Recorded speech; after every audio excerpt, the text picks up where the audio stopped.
तो ये है इंसाफ का क्या कहते हैं मयार, स्टैंडर्ड। शायद इंसाफ का ये असल मयार है जहां अदालतों से अपनी पसंद के मुताबिक फैसले लिए जा सके। और अगर फैसले आपकी मर्जी आपकी मंशा के खिलाफ हो तो फिर आपके नजदीक कोई इंसाफ नहीं, कोई मयार नहीं, कोई स्टैंडर्ड नहीं जी, है ही नहीं।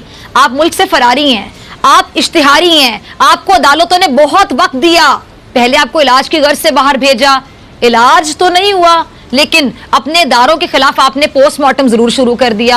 आपको वाकई जिसको कहते हैं मोहलत मिलना, और बहुत मोहलत मिलना मिली, बहुत मोहलत मिली कि आप वापस आ जाएं, लेकिन आप वापस नहीं आए। वैसे आप पाकिस्तान से बहुत मोहब्बत करते हैं, पाकिस्तान के इदारों को गालम गलोच करते हैं, पाकिस्तान वापस नहीं आते हैं, लेकिन ज़बानी कलामी आप पाकिस्तान से मोहब्बत करते हैं। ऐसे में अदालत ने आपके नाकाबिले ज़मानत जब वारंट गिरफ्तारी जारी कर दी, आपको वापस बुला बुला के अदालत जब थक गई और आपके जो नाकाबिले ज़मानत वारंट गिरफ्तारी जारी कर दिए गए तो आपके मिजाज पर गिरा गुजर रहे हैं। क्यों? किसी को बताना पसंद करेंगे आप? इतने आप बहादुर हैं। आपके बकौल आपने एक पैसे की करप्शन नहीं की, कौम की खिदमत की, दिन रात मसरूफ थे आप कौम की खिदमत करने में, तो आपको तो डरना ही नहीं चाहिए ना। बेखौफ होकर, बेखौफ खतर होकर मुल्क में आपको वापस आना चाहिए। अगर अवाम आपके साथ हैं जैसा कि आप कहते हैं, आप क्लेम करते हैं, दावा करते हैं, तो फिर आपको खौफ किस चीज के? लेकिन आपको लगता है कि आप इदारों को बुरा भला कहकर या फिर मुतनाज़े बनाकर अपने आप को शायद बेकसूर करार दिलवाने में कामयाब हो जाएंगे। एक क्लिप है इनका, जरा चलाइएगा, बल्कि इनका क्लिप तो चलाया नहीं जा सकता नाज़रीन, क्योंकि ने मफरूर और जो इश्तिहारी मुजरिमान है उनके इंटरव्यूज पर पाबंदी लगाई हुई है कि नशर नहीं कर सकते। जाहिर बात है, इतना इंतशार जब ऐसे लोग फैलाएंगे तो पाबंदी लगाना बनती है, पाबंदी लगाना बनती है। लिहाजा नवाज शरीफ साहब के जमाने तो आप नहीं सुन सकते कि वो क्या फरमा रहे हैं। जरा मैं आपको बता दूं कि कहते क्या है और फिर मैं जरा इनको जवाब देती हूँ। कहते हैं जी ये नवाज शरीफ साहब, जिनको साहब कहने का मेरा दिल नहीं चाह रहा, लेकिन 3 बार वजीर आजम रहे, चले कह देती हूँ। आपको तो किसी का एहतराम नहीं याद रहा, लेकिन हम जरा याद रखें कि आप 3 बार इस मुल्क के वजीर आजम रहे हैं। कहते हैं जी कि मैं पहले भी कह चुका हूं कि एक दिन, क्या कहते हैं जी, मैं पहले भी कह चुका हूं कि एक दिन इन सब चीजों का हिसाब देना होगा और वो दिन आएगा, ये ज्यादा दूर नहीं है, देना होगा हिसाब। हम गुलाम बनकर इस मुल्क में नहीं रह सकते, ये जिल्लत की जिंदगी हम नहीं जी सकते। बात करते हैं मियां साहब, किस हिसाब की बात कर रहे हैं आप? कौन से हिसाब की बात कर रहे हैं? किस हिसाब की बात कर रहे हो? किससे? सबसे बड़ा सवाल, किससे हिसाब मांग रहे हैं? आप अपना हिसाब दें ना पैनामा में। जब आपका नाम आया और उसमें रिकॉर्ड तोड़ करप्शन की दास्तानें सामने आई, उस वक्त आपने मनी ट्रेल क्यों नहीं दी?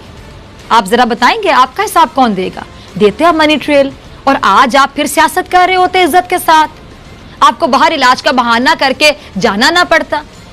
आपका सफर, अब जरा गौर से सुनिएगा मेरा जुमला, आपका सफर ये है वो ज़राए हुजूर से लेकर, आपका सफर ये है वो ज़राए हुजूर से लेकर प्लेटलेट्स खत्म होने के बाद लंदन फरार पर खत्म हो जाता है। मेरे जुमले पे गौर कीजिए। जब आपसे हिसाब मांगा जाता है तो आगे से वो कतरी खत और कैलिब्री फॉन्ट निकल आते हैं। आपके मुंह से हिसाब की बातें यकीन जानिए जरा अच्छी नहीं लगती, सूट ही नहीं करता कि आप कहें हिसाब। और रही बात गुलामी करने की, तो गुलाम आप कभी भी नहीं बने, बल्कि अपने अवाम को, उन इदारों को गुलाम बनाने की कोशिशें करते रहे, अपनी मर्जी से चलाने की कोशिशें की। और जब आपकी मर्जी चलना बंद हो गई तो आप कौमी इदारों के खिलाफ मुकाबला करने पे भी उतर आए। अच्छा, आगे जाके क्या कहते हैं? चूंकि इनके क्लिप्स हम नहीं चला सकते, पैमरा ने मफरूर और इश्तिहारी मुजरिमान के इंटरव्यू नशर करने पर पाबंदी आयद की है, तो जरा कहते हैं कि मेरी ज़बानी सुन लीजिएगा। कहते हैं कि हमारा मुकाबला इमरान खान से नहीं है, ये सिलेक्टेड वजीर आजम है, हमारा मुकाबला उसको लाने वाले से है। गौर किया आपने इनके जुमलों पर? अब जरा सुनिए।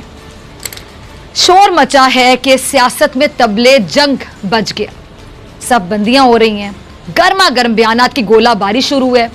इसीलिए बिस्तरे अदालत पर लेटे नवाज शरीफ अचानक से अपने ही इदारों के खिलाफ जहर उगलने लगे। यकीन जानिए नाज़रीन, मैं हैरान, और आप में से भी बहुत से लोग हैरान होंगे, एक बीमार बंदा किस तरह जोश खिताबत का बार उठा सकता है। जरा सोचिए, इतना बीमार बंदा जिसको शायद दुनिया की हर बीमारी हो चुकी थी, चूंकि इस बीमार बंदे को लंदन जाना था, इतना जोश खिताबत का बार कैसे उठा सकता है? पूरे पाकिस्तान बल्कि दुनिया को पता है कि नवाज शरीफ शदीद बीमार हैं। नून लीग वालों की अगर सुने तो आप इतने बीमार हैं कि आपकी जान बाकायदा खतरे में, कभी भी कुछ भी हो सकता था। लेकिन यही बीमार नवाज शरीफ साहब जब रोज तवील खिताब करने लगे, अपने जारहाना लहजे की सख्ती, तंज की चोट और जज्बात की हिद्दत से मुखालिफिन पर बढ़ बढ़ कर हमले करने लगे, तो कौन आपकी बीमारी का यकीन करेगा? जरा मुझे बताइएगा, समझाइएगा। कोई होगा जो आपकी बीमारी का यकीन करेगा? आपका तवील खिताब जो APC से शुरू हुआ और अब एक सिलसिलावार शक्ल इख्तियार कर रहा है, फरमा रहे हैं कि हमारा मुकाबला इमरान खान से नहीं बल्कि उनसे है जो उनको लाए। तो मियां साहब, आपको कौन लाया था? क्या आपने आसमान से उतरकर 3 बार हुकूमत की? अगर इमरान खान सिलेक्टेड हैं तो फिर आप अपने आप को इलेक्टेड कैसे कहते हैं? अगर ऐसे वजीर आजम बनते हैं जैसे आप कहते हैं, आप सिलेक्टेड कहते हैं ना, तो फिर तो आप भी सिलेक्टेड हुए। और अगर आप इलेक्टेड हुए तो कोई और सिलेक्टेड कैसे हुआ? आप जवाब मांग रहे हैं लाने वालों से। आपको कौन लाया? क्या आपको भी वैसे ही वज़ारत उज़्मा की कुर्सी ने पुकारा और आप उस पर आकर बैठ के तीनों दफा उस कुर्सी को आपकी शायद याद सताने लगी और आप तीनों मर्तबा दौड़े चले आए? क्या बातें करते हैं नवाज शरीफ साहब? अगर आप इलेक्टेड है तो कोई सिलेक्टेड कैसे हो सकता है? और अगर वजीर आजम बनने का तरीका ये जैसे कि आप बताते हैं झूठी सच्ची कहानियां, झूठी कहानियां, तो फिर तो आप भी सिलेक्टेड हुए। और अगर आप सिलेक्टेड नहीं है तो फिर कोई और सिलेक्टेड कैसे हो सकता है?